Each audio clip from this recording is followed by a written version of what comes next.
हिंदू हृदय सम्राट बाला साहब ठाकरे थे। एक बात और याद रखिए, बाला साहब ठाकरे जहर उगलते थे और उद्धव ठाकरे सेकुलर बन गए। ये मोदी मैजिक है साहब, मोदी मैजिक है। मोदी ने हिंदू हृदय सम्राट के बेटे को सेकुलर बनवा दिया और कांग्रेस जब तक जिंदा रही, सत्ता में रही, तो बाल ठाकरे जहर उगलते रहे, मुसलमानों के दुश्मन रहे, हिंदू हृदय सम्राट रहे। यह अंतर समझना होगा।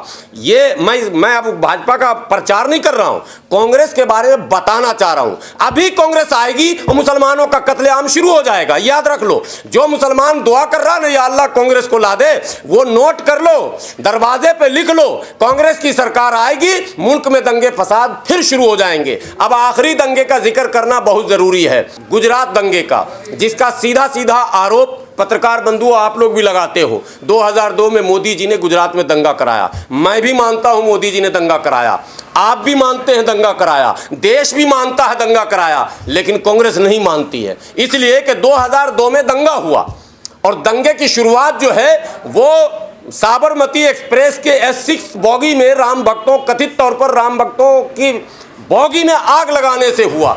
2002 फरवरी में यह घटना घटी।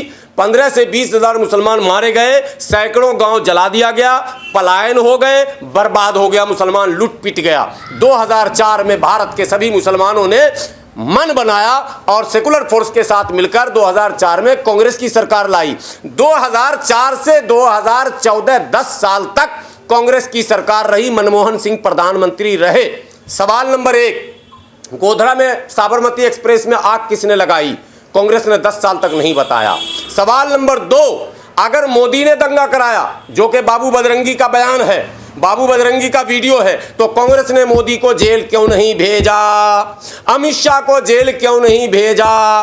कांग्रेस से मेरा सवाल है, सरदार मनमोहन सिंह जी, आप बताइए। चिदंबरम साहब रोक रहे थे, मुझे पता है कौन रोक रहे थे, सब पता हमें, लेकिन देश पूछे कांग्रेस से कि जब दंगे का षड्यंत्रकारी सामने था, खुलेआम लूट हो रहे थे, खुलेआम मुस्लिम महिलाओं के पेट में भाला से, तलवार से बच्चे निकाले गए, बलात्कार हुए, जलाए गए। अरे लानत है उस पार्टी पर जिस पार्टी के सांसद एहसान जाफरी के घर को जला गया, जिंदा एहसान जाफरी को जला दिया। जकिया जाफरी घूमते घूमते तबाह हो गई, मगर सोनिया गांधी जकिया जाफरी के साथ खड़ी नहीं हुई और आज भी गुलबर्ग सोसाइटी के मुजरिमों को सजा नहीं मिली। तो पहले कांग्रेस ये बताए कि क्या गुजरात के दंगे का मुजरिम वाकई नरेंद्र मोदी और अमित शाह हैं, और हैं तो 10 साल तक आप क्या कर रहे थे? जिस ईडी और सीबीआई के दुरुपयोग का आरोप केंद्र पर आज लग रहा है, क्या आपके पास वो ईडी सीबीआई नहीं थी क्या?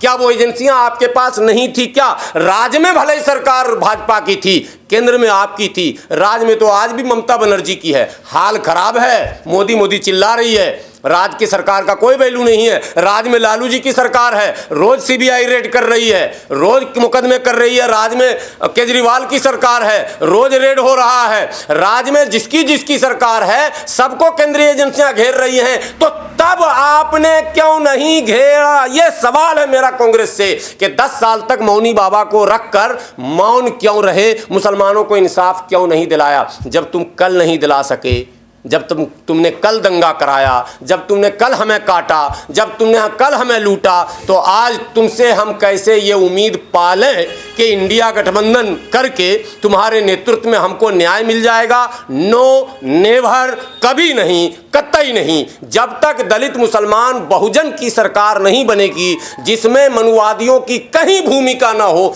तभी इंसाफ की उम्मीद की जा सकती है।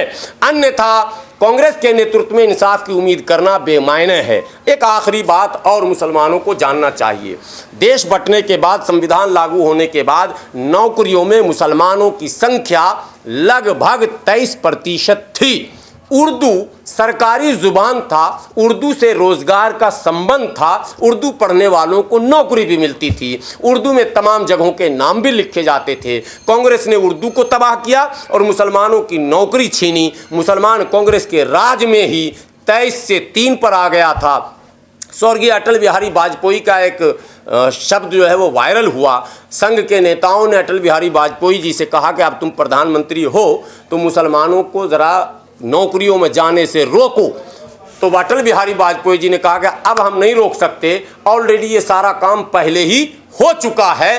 अब अगर रोकने की गुंजाइश अब है नहीं, वो कांग्रेस अपना सारा काम कर चुकी है। ये ऑन रिकॉर्ड बयान है। तो कांग्रेस ने वो सारा काम कर दिया और मुसलमानों को ये मौलवी, मुसलमानों को कथित तौर पर ये माने नेता जो आज मुसलमानों के सो कॉल्ड रहनुमा कहते हैं भाजपा को गाली बक्को, भाजपा को गाली बक्को, और हमें ये कहा जाता है कि आप कांग्रेस को क्यों कोसते हैं। अब ये इसका जवाब भी लेते जाइएगा।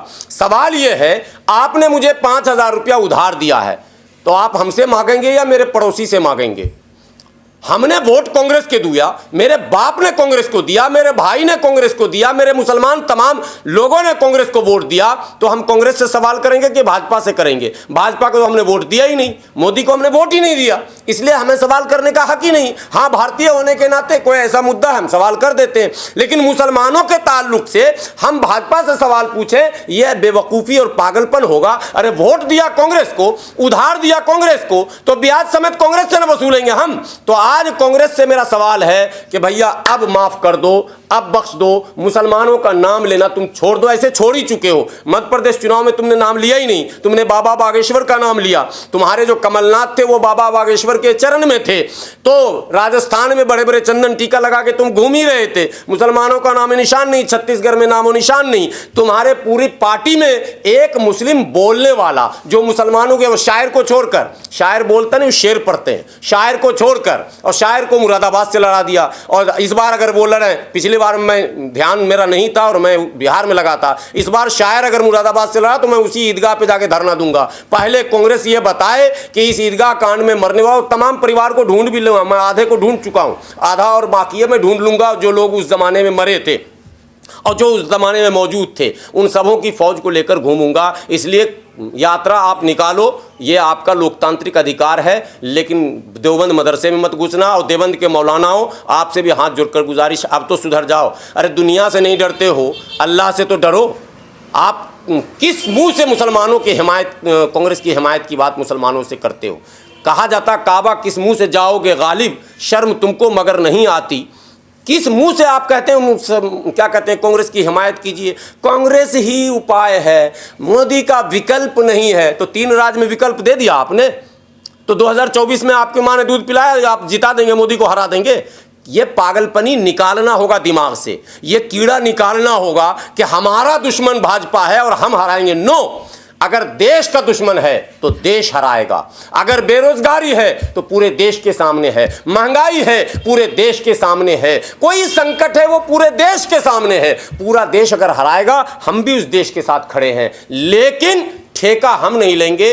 और हराकर, एक को हराकर जबरदस्ती दुश्मनी लेकर माइक से ऐलान कर कर कि भाजपा को हम हर हाल में हराएंगे, चाहे कुछ भी हो जाए, वोट नहीं देंगे, तो देंगे किसको? भाजपा के बाप को, भाजपा के नानी को, आरएसएस के नाना को, कांग्रेस को देंगे। यानी दुश्मनी एक से ले रहे हैं ताकतवर से, और दोस्ती जिससे कर रहे हैं वो उससे भी बड़ा मना आस्तीन का सांप है। इसलिए ये काम गलती से मुसलमान न करे।